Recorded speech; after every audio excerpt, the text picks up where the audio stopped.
Hello, good afternoon, good evening, good morning, and welcome. It's Nurse Richard, the Wax Wizard. Thanks for joining me. If you're wondering what the title of this video is about, that's gotta hurt. You will see exactly why when this thing comes out of this poor lady's ear. I did feel for her. She came to see me a few weeks ago. Just haven't had time to upload this video yet. And she'd been having pain in this ear for such a long time.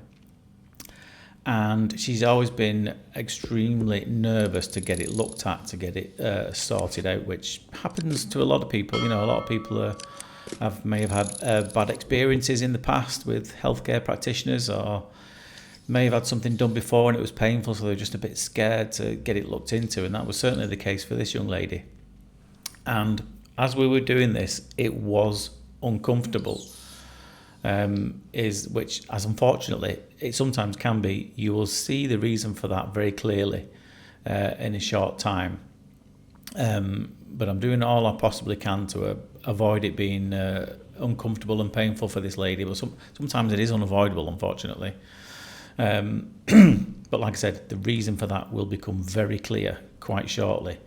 So I didn't get anywhere with the suctions straight away. I just tried to I separated it from the canal walls a little bit at the bottom right. Now I'm just going to the top left to try and separate that as well. And you will see there's a thick layer of dead skin surrounding this plug, which is very dark, which tells us that it has been there for quite a while. So I've put some oil in, which again will help to sneak around the sides of it, help to separate the edges a little bit, and generally make it a little more comfortable. Before I forget, today's subscriber of the day is Carey Closer. Many thanks for your messages, Carey. I really do appreciate you supporting the channel. It does mean a lot, so thanks very much. And if you would like to be a subscriber of the day, just leave a message down below saying I'd love to be a subscriber of the day. Right, onto this. Now, if you look very carefully at the bottom left of this plug, where you'll see this dead skin, which is enveloped this quite large plug, you will start to see it's digging into the ear canal. And this was why it was painful, because it wasn't far away from starting to become quite a big problem. You'll see a tiny little bit of contact bleeding there as well. You see it's a bit of a red tinge to it as we pull this out. So this thing had started growing into the ear canal basically. And for a few reasons, it's probably been there that long that this thing is growing and absorbing, and you get this process then called bone resorption, or bone remodeling, where this thing can be pressing onto the skin and the bone, because the skin's so thin in that particular area that it can start expanding the ear canal. You'll see that in a lot of other videos that are out there. It's not uncommon, but it is very, very painful, unfortunately, when it happens. And I think we just about got this in the nick of time before it started to create a problem. So what happens when because there was a bit of, like a little bit of pus developing, so there may have been some infection starting to brew in here, which obviously will add to the pain.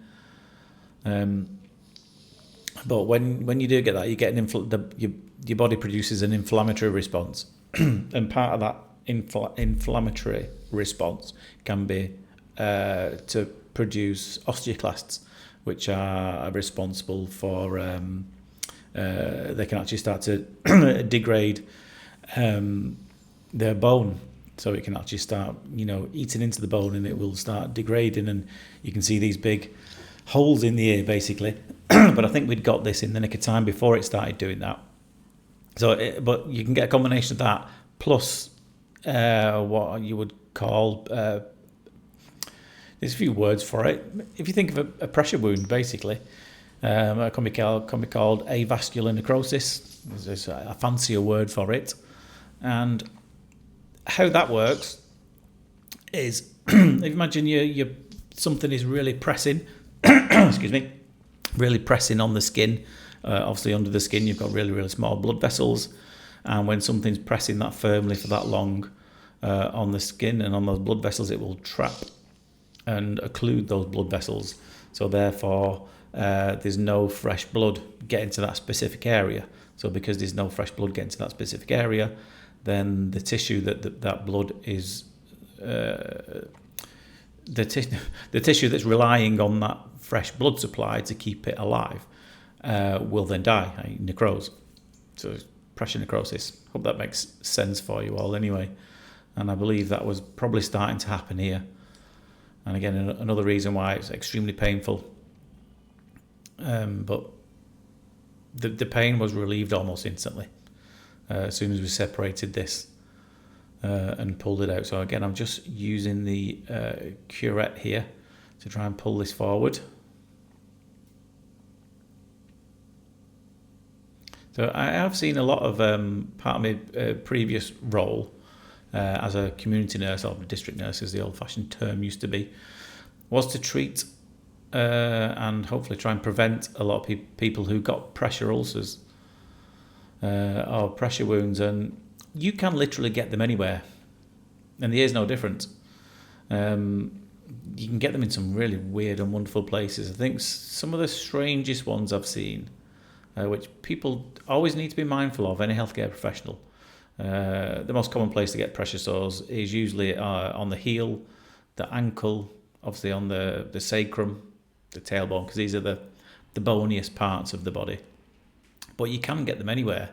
I have seen some really nasty ones actually behind people's ears, because if you say a lot of people who may be on long-term oxygen therapy, and they may well use oxygen at home.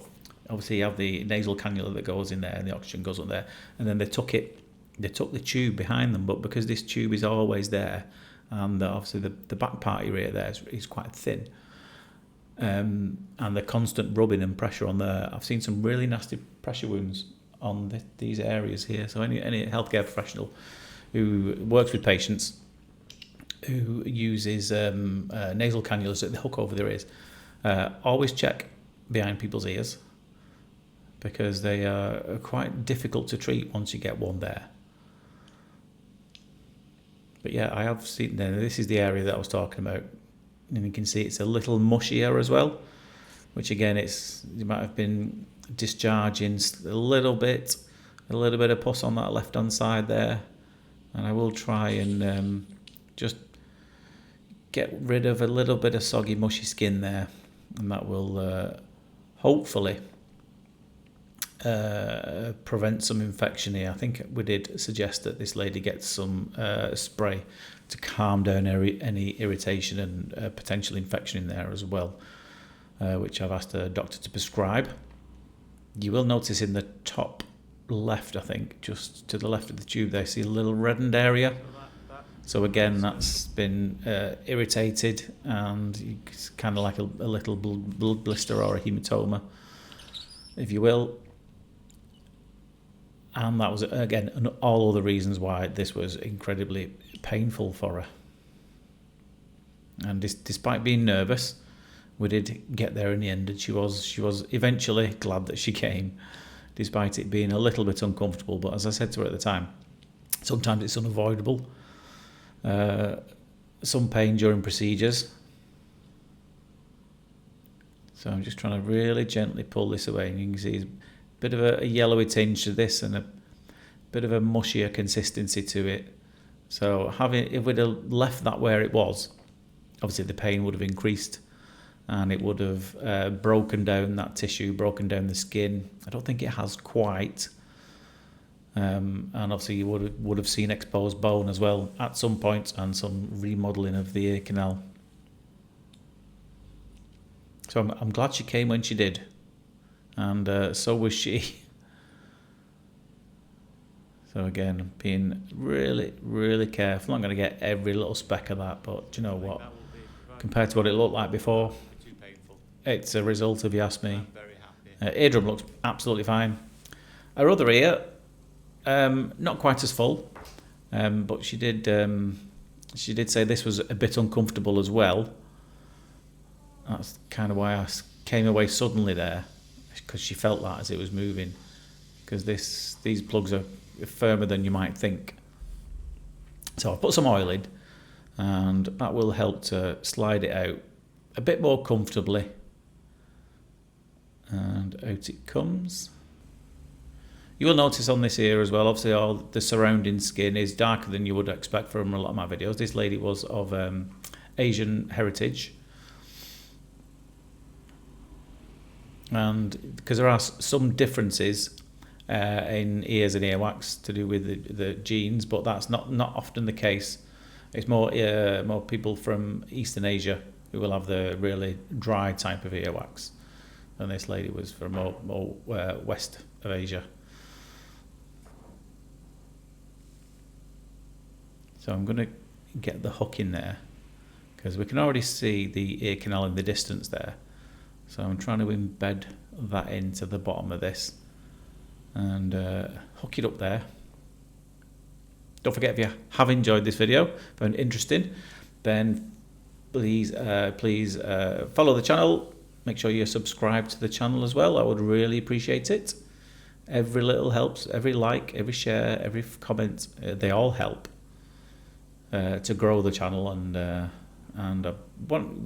growing the channel is so more people can find it, because I know you're watching this video and enjoying it and love this type of content. There's a lot of other people who are looking for it and can't find it.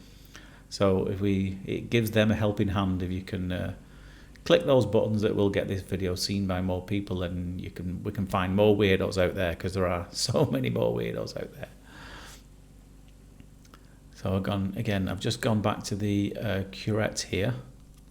I think I'm going to swivel it round because it's one of Neil's double-ended tools. Curette on one side and a hook on the other, which are invaluable. I do absolutely love these tools. I'm so glad he came up with them.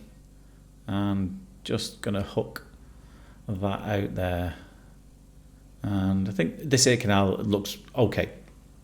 Not half as many problems in this one as there was in the other one. As you can see there, beautifully clear, nice looking eardrum. And I have advised, obviously she comes to me on a regular basis, and now she's come and she's not as nervous about it as she was. I'm sure we will see her in the next year or so, is what I've suggested. Anyway, I hope you enjoyed that, found it interesting. But for now, take care of yourself. I'll see you soon. Ta-da.